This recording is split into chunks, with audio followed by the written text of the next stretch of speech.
Tu fais le plein. Tu regardes le chiffre monter sur l'écran de la pompe. Et à un moment, tu te demandes jusqu'où ça peut aller. 2 euros le litre de gazole, c'était impensable il y a encore 2 ans. Aujourd'hui, c'est la norme dans des milliers de stations françaises. Mais dans un petit village des Deux-Sèvres, le 10 mars 2026, une pompe a affiché quelque chose que personne n'avait jamais vu en France hors autoroute. Le gazole à 2,97 € le litre, le sans-plomb à 2,96 €, presque 3 euros. Et cette station n'est pas sur une aire d'autoroute où les prix ont toujours été exorbitants. Elle est en plein centre d'un village de 1900 habitants. Elle est la seule station à des kilomètres à la ronde. Et son gérant ne s'est pas enrichi. Il était piégé. Ce n'est pas une histoire sur une station. C'est une histoire sur ce qui arrive quand une France entière se retrouve sans alternative à la pompe. Vasles, Deux-Sèvres, département 79, région Nouvelle-Aquitaine, une commune de moins de 2000 habitants, au cœur de la Gâtine, une route départementale, quelques commerces et une seule station-service. La via la quincaillerie Vaselaine, 20 Bigrante rue. C'est une station rattachée à une quincaillerie. Le gérant, Monsieur Yatou, vend des vis, des outils, des fournitures de bricolage. Et, en complément, il vend du carburant. Normalement, le gazole est ce qu'on appelle dans le métier un produit d'appel, un article vendu à marge nulle ou très faible pour attirer les clients dans le commerce. En mars 2026, ce produit d'appel est devenu un repoussoir. Ce matin-là, les données du site gouvernemental prix-carburant.gouv.fr ont commencé à circuler. La carte interactive de France Info a mis en évidence une anomalie. À Vasles, le prix du gazole dépassait la moyenne nationale de 51%. Dans 4 stations françaises sur 5, l'écart par rapport à la moyenne nationale ne dépasse pas 3%. Vasles était à plus 51%. Ce chiffre n'est pas une erreur, ce n'est pas un abus. C'est le résultat d'une mécanique économique que personne n'a pensé à corriger. Pour comprendre pourquoi 2,97 € le litre est apparu sur cette pompe précisément, il faut remonter 2 niveaux. Il y a la crise immédiate et il y a la structure de fond, qui existait bien avant le 28 février 2026. Commençons par la crise. Le 28 février 2026, des frappes militaires sur l'Iran ont entraîné le quasi-blocage du détroit d'Ormuz, le passage maritime par lequel transite normalement entre 20 et 25% du pétrole mondial et 20% du gaz naturel liquéfié. En 11 jours, le prix moyen du gazole en France est passé de 1,701 € le litre à 1,989 €. Plus de 28 centimes de hausse en moins de 2 semaines. Le baril de Brent, qui s'échangeait à 70,91 $ le 26 février, a frôlé 120 $ en séance intraday le 9 mars. C'est l'une des hausses les plus brutales de l'histoire récente des marchés pétroliers.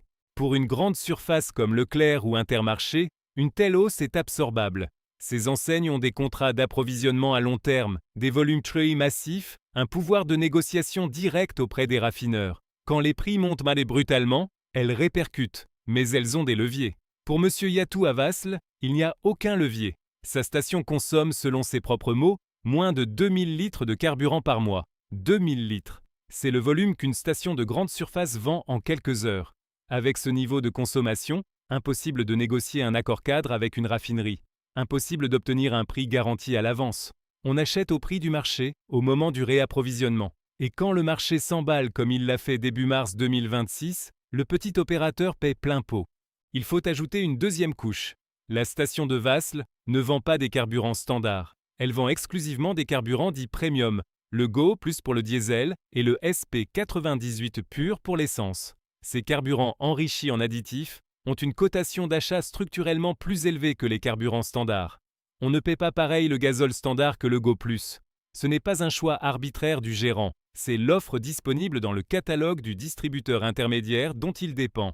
Et sur un marché en crise, cette différence de cotation se traduit directement à la pompe. Voilà la mécanique exacte du prix à 2,97 €. Crise géopolitique qui fait exploser les cotations mondiales. Volume trop faible pour négocier. Carburant premium dont le prix de départ est plus élevé.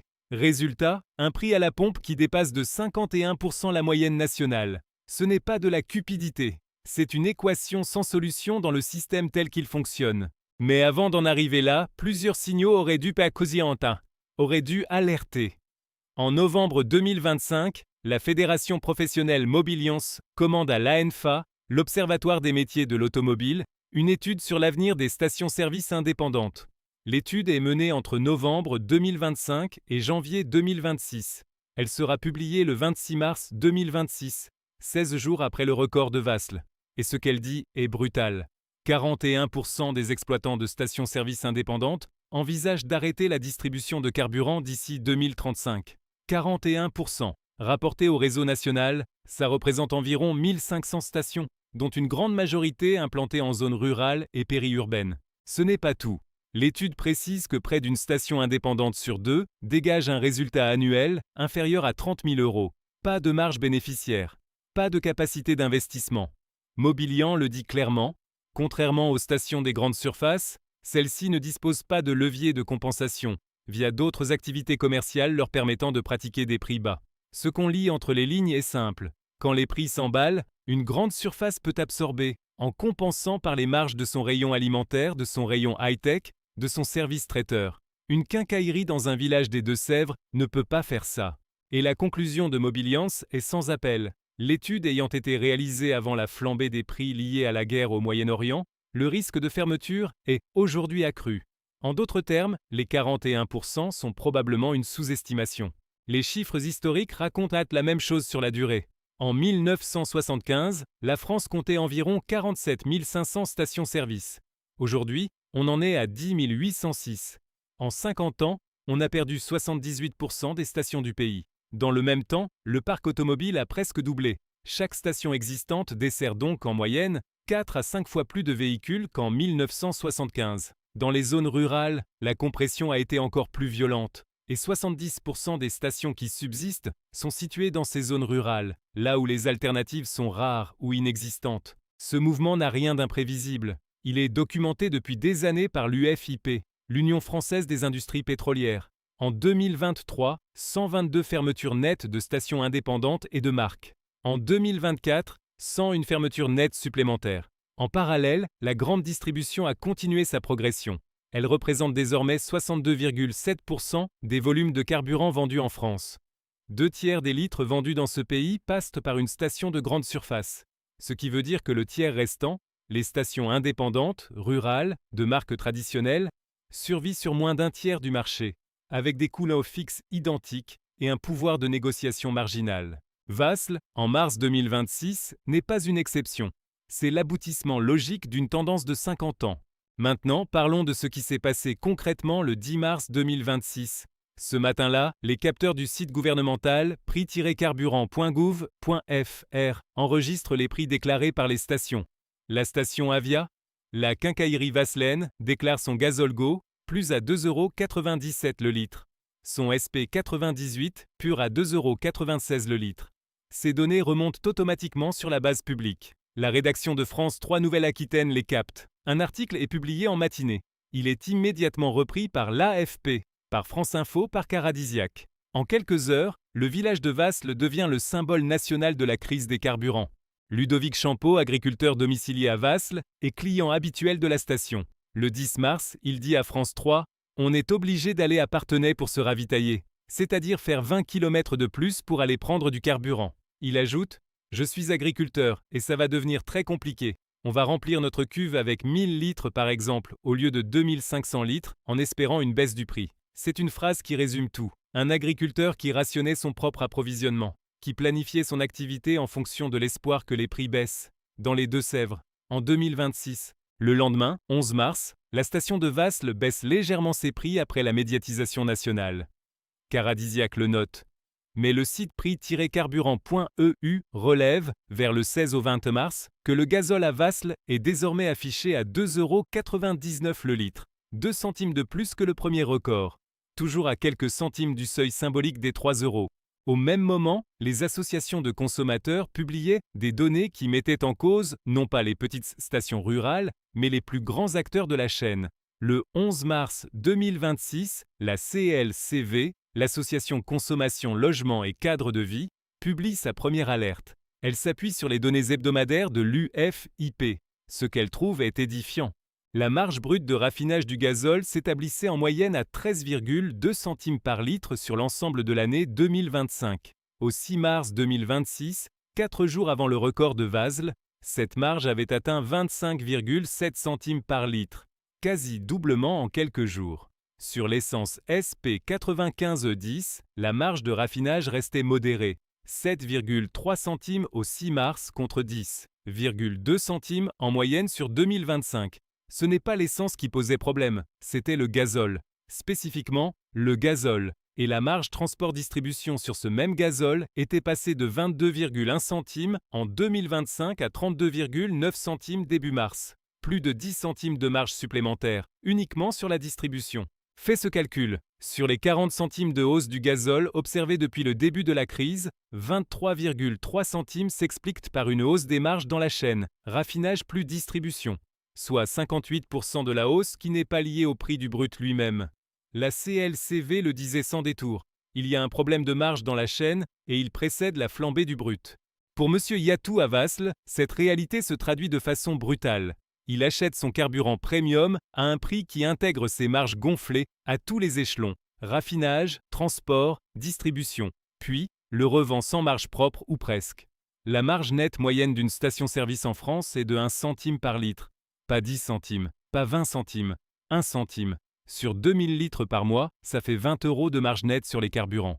20 € par mois. C'est la réalité économique d'une petite station rurale. Le prix affiché à 2,97 € n'est pas le reflet d'une marge exorbitante du gérant. C'est le reflet d'un coût d'achat exorbitant qu'il n'a aucun moyen de négocier. C'est ici que la situation nationale et la situation de Wasl se séparaient. Parce que pendant que M. Yatou subissait sans recours, d'autres acteurs de la chaîne, en amont, voyaient leur marge exploser. Pendant ces mêmes semaines, entre le 8 et le 11 mars, la DGCCRF mobilisait 200 agents sur le terrain pour réaliser 630 contrôles dans les stations-service françaises, l'équivalent de 6 mois de contrôles habituels en 3 jours. Résultat, 16% d'anomalies constatées, 5% de sanctions.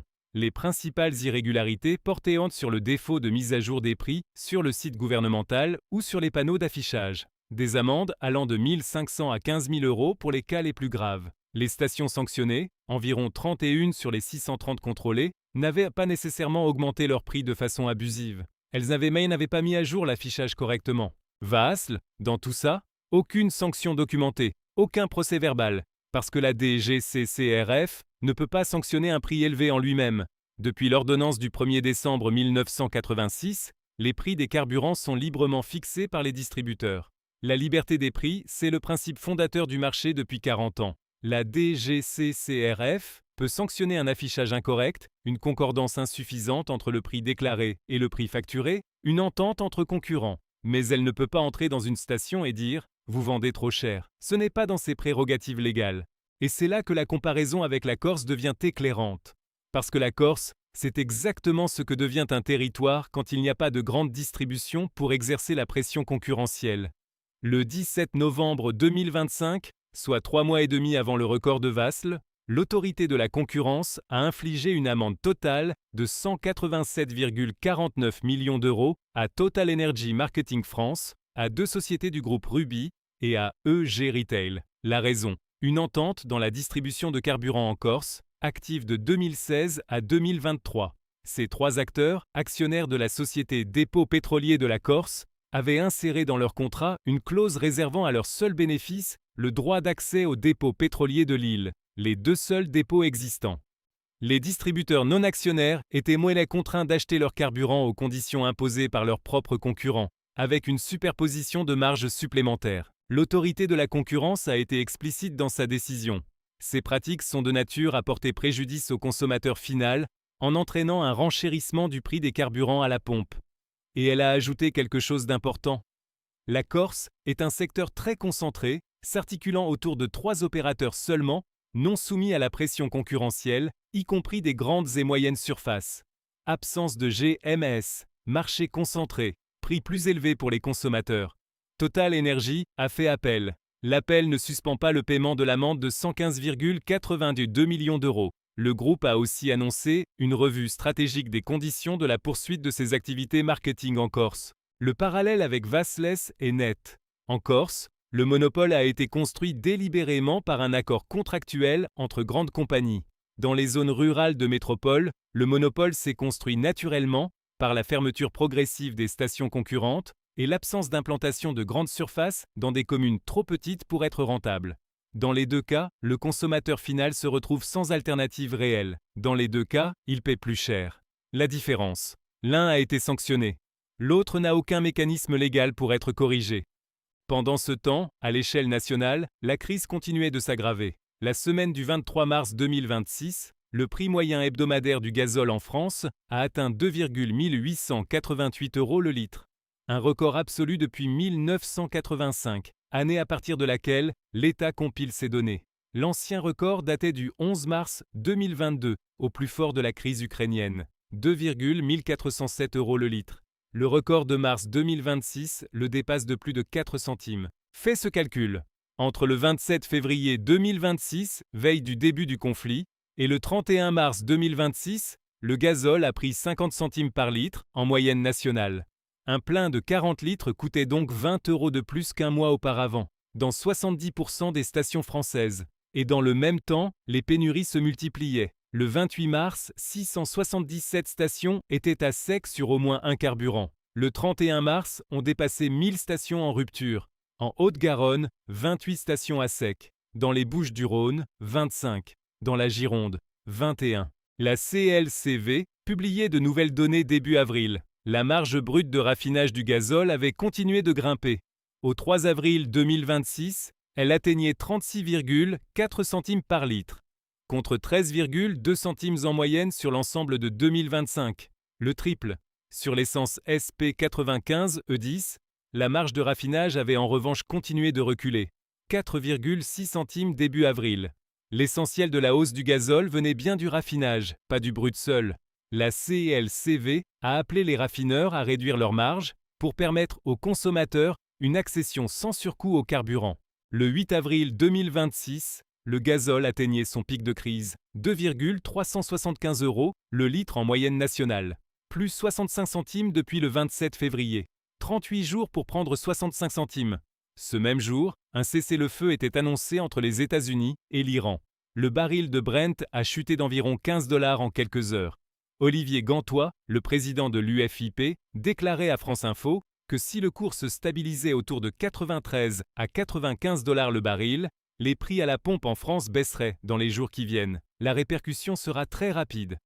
Le 13 avril 2026, 5 jours après le cessez-le-feu, les chiffres du gouvernement analysés par l'AFP montraient d'un nez la réalité. Le gazole avait baissé de 0,7 centimes depuis le 7 avril. L'essence SP95 E10 de 1,7 centime. En moyenne, 1 centime de baisse. Pas 5 centimes, pas 10 centimes, 1 centime. En 5 jours, après 38 jours de hausse à pleine vitesse. Cette asymétrie a un nom que les économistes connaissent bien. L'effet Rockets and Feathers. Les prix montent comme une fusée, redescendent comme une plume. L'économiste Jacques Percebois, spécialiste des énergies à l'Université Paris-Dauphine, l'avait expliqué dans Public Sénat quelques jours plus tôt. Quand le pétrole monte, les prix à la pompe montent vite. Quand le pétrole baisse, les prix à la pompe mettent plus de temps à suivre. La raison technique, les stations ont du stock acheté au prix fort, qu'elles ne peuvent pas vendre à perte. Ce stock se renouvelle en 2 à 6 jours, selon la taille des stations. Les grandes surfaces reçoivent de nouvelles livraisons rapidement. Les petites stations rurales attendront plus longtemps. Ce mécanisme amplifie exactement le problème de Wasl et de toutes les stations qui lui ressemblent. Quand les prix montent, elles achètent au prix fort et répercutent immédiatement. Elles n'ont pas le choix. Quand les prix baissent, leur stock précédent acheté cher doit d'abord être écoulé avant qu'elles puissent proposer des prix inférieurs. Et avec 2000 litres par mois, ce délai est proportionnellement plus long qu'ailleurs. Et pendant ce temps, le Brent avait déjà repassé la barre des 100 $ le 13 avril à cause de l'échec des négociations entre les États-Unis et l'Iran. La baisse espérée s'évaporait avant même d'avoir commencé. Revenons maintenant à la dimension structurelle, parce que c'est là que se joue la suite. La crise de mars-avril 2026 n'a rien révélé de nouveau. Elle a accéléré et rendu visible ce qui était en cours depuis des décennies. La grande distribution capte désormais 62,7% des volumes Gali vendus. Les stations traditionnelles et indépendantes survivent sur 37,3% du marché, avec des structures de coûts identiques et un pouvoir de négociation inexistant. En 2024, il y avait encore 101 fermetures nettes d'indépendants. L'étude Mobilian Sanfa est précise sur les chiffres. 41% des exploitants envisagent d'arrêter. Près d'une station sur deux dégage moins de 30 000 € de résultats annuels. Plus du tiers n'a pas les moyens d'installer des bornes de recharge. Ces stations ne peuvent pas se moderniser. Elles ne peuvent pas investir dans la transition énergétique. Et sans investissement, elles ne peuvent pas survivre dans un marché qui évolue. C'est un cercle vicieux, documenté. Mobiliance a demandé au pouvoir public un plan national d'accompagnement. Au 14 avril 2026, ce plan n'existait pas encore. Ce qui existait, c'est un prêt flash carburant annoncé par Bercy pour soutenir rapidement la trésorerie des petites entreprises. Un prêt, pas une aide. Un remboursement sera nécessaire. C'est la différence entre un filet de sécurité et un parachute. La Commission européenne a aussi été saisie. Le 27 mars 2026, une lettre officielle a été envoyée demandant une enquête sur les marges des raffineries européennes. À ce jour, aucune conclusion de cette enquête n'est disponible. Que se passe-t-il si la station Avia de Wasles ferme? Pas si, quand, dans le scénario que Mobilian décrit. La commune perd sa seule station. Les 1900 habitants doivent aller à Parthenay pour faire le plein. 20 km supplémentaires. Pour Ludovic Champeau, qui parcourt déjà des centaines de kilomètres par semaine pour ses activités, c'est une charge permanente. Pour une personne âgée sans voiture puissante ou qui ne peut pas conduire loin, c'est un obstacle réel. Pour les services d'urgence, les camions de livraison, les artisans ruraux, c'est une contrainte logistique supplémentaire qui se traduit directement en coûts. Et Wasles n'est pas seul. Dans les Deux-Sèvres, dans la Creuse, dans la Haute-Loire, dans des dizaines de départements ruraux à faible densité, des situations similaires existent. Des stations uniques dans leur commune, dépendantes d'une clientèle locale insuffisante pour justifier économiquement leur existence, mais indispensables à la mobilité des gens qui vivent là. Ce que les comparaisons européennes confirment est net. Au 6 avril 2026, le gazole en France coûtait en moyenne 2,19 € le litre. En Espagne, 1,78 €. 41 centimes d'écart. Sur un plein de 50 litres, c'est 20,50 € de différence. La France applique la taxe sur le gazole la plus élevée de toute l'Union européenne, 60,8 centimes par litre, contre une moyenne de 47 centimes dans les autres États membres. Aux Pays-Bas et au Danemark, les prix sont encore plus élevés qu'en France. Mais ce sont des économies plus urbaines, mieux desservies en transports en commun, où la voiture n'est pas la seule option pour aller travailler. En France, 70% des stations-service sont en zone rurale. Ce sont ces populations qui dépendent le plus de leur voiture.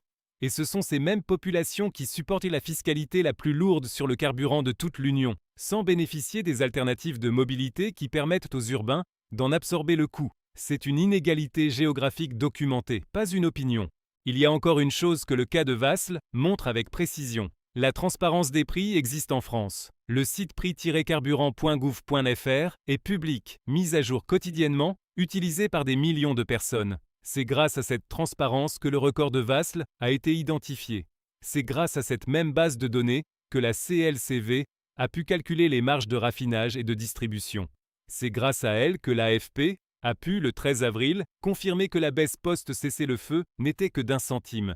Mais la transparence des prix ne change pas la structure économique. On peut savoir que le gazole coûte 2,97 € à Wasles. Ça ne donne pas à M. Yatou le pouvoir de l'acheter moins cher. Ça ne donne pas à Ludovic Champeau la capacité de faire son plein à 20 mètres de chez lui. La transparence informe, elle ne résout pas.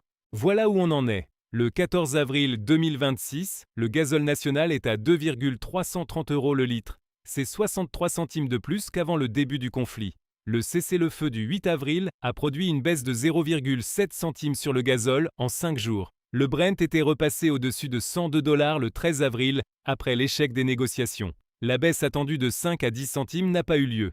Total Energies maintient son plafonnement à 2,25 € sur le gazole et 1,99 € sur l'essence pour les non-abonnés jusqu'à fin avril 2026. Les abonnés à la formule gaz et électricité du groupe gardent 1,99 € sur tous les carburants jusqu'à fin 2026. Deux prix différents, dans les mêmes stations, selon ton contrat avec la même compagnie. La CLCV a publié ces données. La marge de raffinage du gazole était au triple de la moyenne 2025 au début du mois d'avril. Elle a appelé les raffineurs à revoir leurs marges. À ce stade, aucune révision publiquement documentée de ces marges n'a eu lieu.